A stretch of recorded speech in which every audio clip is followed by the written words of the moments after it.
everyone! So, welcome back po sa ating YouTube channel. So, gusto ko lang guys pasalamatan kayo kasi naabot na natin yung ating milestone na 50,000 subscriber. And nung weekend nga, salamat po sa lahat ng umattend sa ating pa-live Gcash, pasasalamat. And para po sa mga bago sa aking YouTube channel, so, meron po tayong pa-weekly Gcash giveaway, which is tuwing Monday po, namimili ako ng 5 lucky winners natin. Bale guys, ang gagawin mo lang is magsusubscribe ka sa aking YouTube channel, ilalike mo yung video na to at mag-iiwan ka ng comment dyan sa comment section. And sa last Monday of the month nga, merong mananalo ng isang pa-cellphone. So, ganun lang kadali guys yung ating mechanics. So, this is the 5 lucky winners for today's video guys. Kaya i-claim nyo na po sa aking Gmail account, Facebook account, at Telegram account. So, congratulations po sa ating 5 lucky winners for this week. And for today's video nga, ang ating topic ngayon is about sa tatlong application na patuloy pa rin yung pag-approve at patuloy na nagpapaloan hanggang ngayon. Commonly kasi in the last few days, nakikita ko sa comment section na marami daw yung nare-reject, nadi-disapprove sa pag-apply sa mga loan application sa Google Play Store or sa App Store. So sa vlog na to guys, i-share ko sa inyo yung aking top 3 na kung saan is ito yung continuous na nag-a-approve ng loan application. Which is, dito nga guys, is 0% interest sa unang loan mo.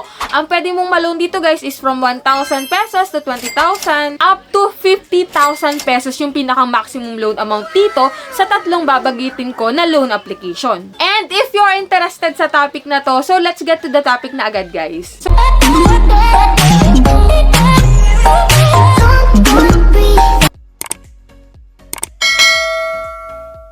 So, disclaimer no, hindi tayo agent or promoter ng mga loan application na babanggitin natin dito. So dito guys, hindi ko kayo ini-encourage basta-basta na maglo-loan dito. Mas maganda pa rin na manood kayo ng mga reviews para alam nyo kung magkano ba talaga yung pwedeng ipaloan sa'yo at pwede mong matanggap. Kasi meron diyang mga loan application na sa advertisement, ganito kalaki yung ipapaloan pero hindi naman pala talaga. Mas maganda na may idea kayo dun sa papasukin nyo or a-applyan nyo para hindi na kayo magsisi sa huli. So dito guys, hindi ko na papatagalin pa. So ito yung aking top 3 na loan application kung naghahanap ka ng mauutangan mo online. So, ang una ko na sasabihin dito guys is si Finbro. So, according to the survey, may pa-survey tayo, no? So, itong si Finbro is continuous pa rin yung pag-approve niya ng mga loan application. Which is, dito nga, ang pwede mong ma-loan guys is from 1,000 to 12,000 kapag ikaw ay first time na maglo-loan dito. At ang kagandahan dito guys is 0% interest sa unang loan mo. Kapag naman po ikaw ay repeat borrower, pwede ka maka-loan dito ng up to 50,000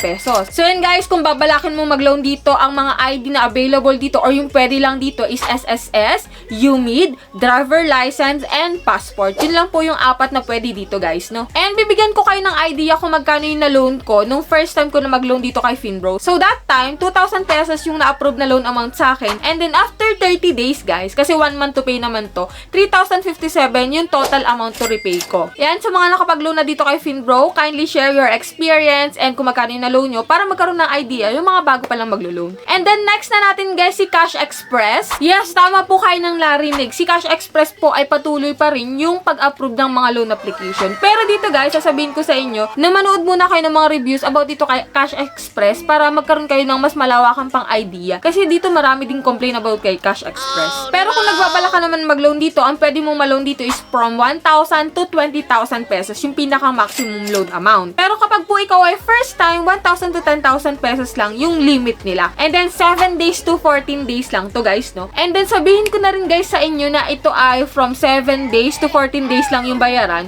which is yung interest lang yung babayaran mo dito, hindi yung principal amount. Pero nasa sa'yo rin naman guys kung babayaran mo na yung principal amount. Kasi dito guys, extend lang ng extend yung iyong loan amount pero hindi na babawasan yung principal amount. So, correct me if I'm wrong kung tama ba yung pagkakaintindi ko dito. Pero, doon sa mga nakapag-loan, yung experience nila is yung interest lang daw yung binabayaran nila. At kung nagbabala ka na mag-loan dito, yung mga ID na available dito is SSS, UMID, passport, national ID, postal ID, PRC ID, and driver license. At kung may isang ID ka sa nabanggit ko, is pwede ka makapag-proceed at pwede ka pong makapag-loan. And last application po natin, dito sa top 3 natin, is si Digido. So yan, medyo mapapakunot yung noon mo dito kay Digido, pero still, nagpapaloan pa rin po at nag-a-approve pa rin po hanggang ngayon si Digido. Yun nga lang guys is marami ka talagang maririnig na complain about dito kay Digido dun sa interest niya. Pero kung need mo ng pera naman, si Digido po ay nagpapaloan ng from 1,000 to 25,000 pesos. If first time ka na maglo-loan dito, 1,000 to 10,000 pesos yung pwedeng ma-approve sa'yo na loan amount. Pero sabi ko nga guys, huwag ka munang aasa na malaki agad yung ma-approve sa'yo kasi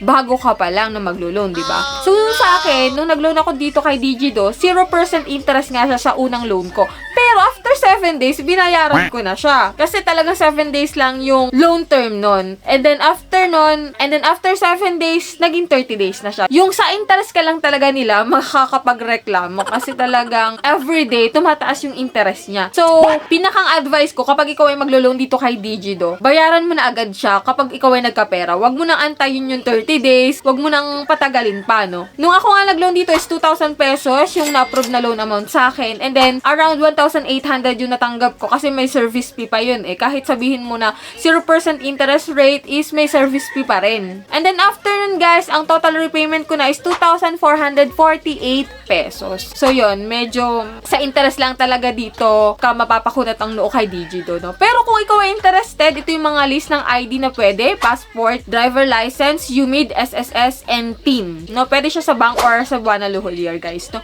So, yan lang guys yung aking top 3 na 0% sa unang loan mo. Pero hindi naman talaga yung 0% interest na buo mo makukuha. Kasi may service fee pa dyan na ibabayad, no? So, dito guys, yan yung mga tatlong loan application na still continuous yung pagpapautang at patuloy sa pag-approve ng mga loan application. So, yan guys, kung ikaw ay nakapag-loan na dito, i-share mo naman yung experience mo dyan sa comment section para magkaroon ng idea and awareness yung mga bago pa lang maglo-loan sa mga loan application na to. So, yan lang guys yung vlog natin for today. Sa mga may katanungan, comment nyo lang dyan at ating babasahin yan. At sa mga hindi pa po nakasubscribe sa aking YouTube channel, kindly click the subscribe button at hit mo na rin guys yung notification bell para updated ka sa mga utangan serye natin and sa other vlog pa natin. So, see you on my next vlog.